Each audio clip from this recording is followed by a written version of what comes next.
The Pakistani government has called on the army to restore order in Islamabad and disperse anti-blasphemy protesters who have been demonstrating in the capital for the past fortnight.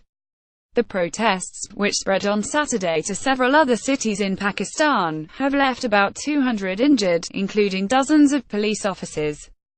Local media reported that about 150 protesters in Islamabad had been arrested by police, who used water cannon, rubber bullets and tear gas. Seemingly emboldened by the failure of the government to clear the protests, which have nearly paralyzed the capital, Khadim Hussain Rizvi, the firebrand cleric who leads the Tehreek-e-Labbaik Pakistan party, has called for protesters to bring the whole country to a halt. On Saturday, protesters also gathered in cities including Karachi, Lahore, Hyderabad and Faisalabad, blocking main roads and triggering traffic jams. In Lahore, protesters gathered in more than 30 locations, said Kiran Natsish, a local journalist. Young boys with batons and stones, some with faces covered. There were several thousands of agitators in some locations of the city, where they lit up branches to block the roads, she said. In Karachi, protesters blocked railway tracks, preventing trains from leaving the station. Eyewitnesses said Pakistan's largest city was largely locked down, with very little traffic moving. A court had given the government until the 18th of November to clear the protests by any means necessary, but attempts at peaceful resolution had failed.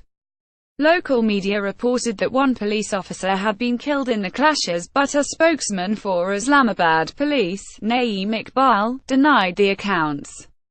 News media also reported protesters breaking into the house of former Interior Minister Chowdhury Nisar Ali Khan.